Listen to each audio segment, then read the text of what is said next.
जिस तेजी से कोविड के केसेस बढ़ रहे हैं, ऐसा लगता है कि वैक्सीनेशन ही इन बढ़ते हुए केसेस को कम करने में मदद कर सकता है।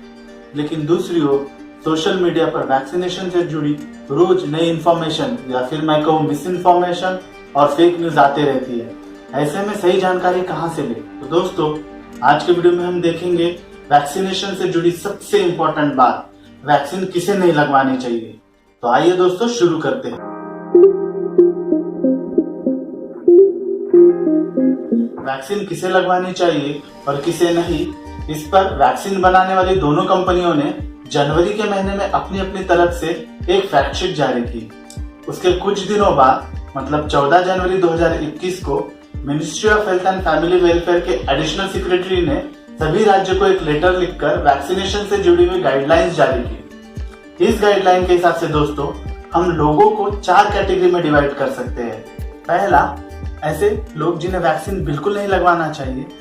दूसरा, ऐसे लोग जिन्हें वैक्सीन तो लगवाना है लेकिन कुछ दिन रुकने के बाद। तीसरा, ऐसे लोग जिन्हें वैक्सीन लगवाना चाहिए लेकिन कुछ सावधानी के बाद।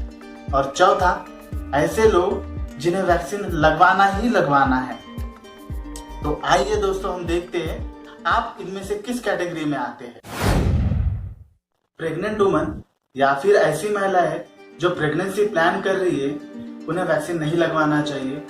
लैक्टेटिंग मदर्स मतलब वो महिलाएं जो अभी भी अपने बच्चों को दूध पिला रही हो, चाहे उनका बच्चा 6 महीने का हो, 1 साल का हो या फिर 2 साल का हो, इन दोनों महिलाओं को वैक्सीन तो बिल्कुल नहीं लगवाना चाहिए। दोस्तों, इस पर सरकार का कहना है कि प्रेग्नेंट वुमन और लैक्टेटिंग मदर्स ये वैक्सीन के ट्रायल में शामिल नहीं हुई, इसलिए इन्हें वैक्सीन नहीं लगवाना चाहिए।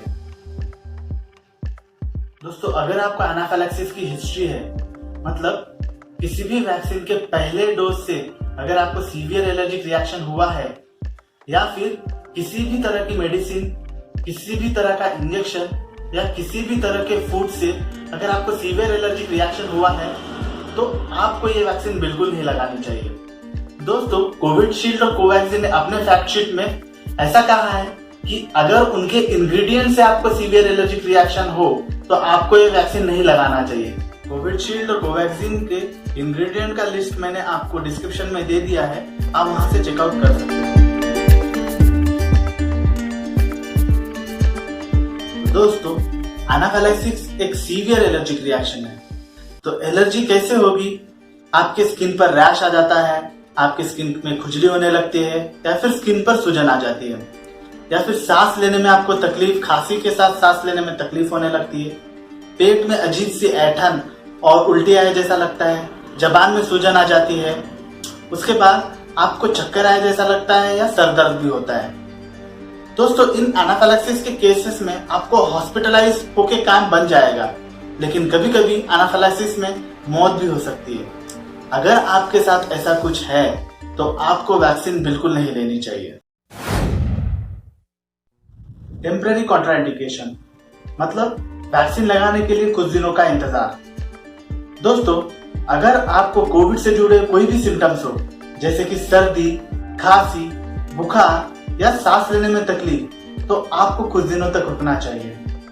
अगर दोस्तों आप कोविड पॉजिटिव हो, कंफर्म कोविड पॉजिटिव हो और आपने ट्रीटमेंट में प्लाज्मा या मोनोक्लोनल एंटीबॉडी ली हो, तो आपको कुछ दिनों तक रुकना चाहिए।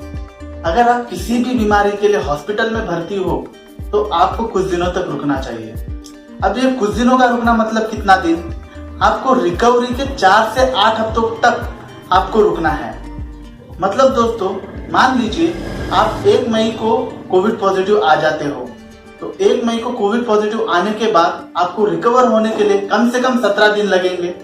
अब 17 दिन के बाद आपको 4 हफ्ते तक रुकना है, मतलब 17 डेज प्लस 4 हफ्ते, मतलब 17 days plus 28 days equal to 45 days.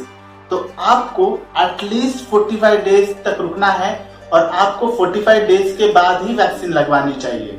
तो ऐसा क्यों? तो दोस्तों, सरकार का ऐसा कहना है कि अगर आप 45 डेज के बाद वैक्सीन लगाते हो तो वैक्सीनेशन सेंटर पे क्रॉस इन्फेक्शन नहीं होगा। और कुछ एक्सपर्ट डॉक्टर का कहना है आपको कोविड पॉजिटिव आने के बाद ऑलरेडी आपका इम्यूनिटी सिस्टम एंटीबॉडी बना रहा होता है।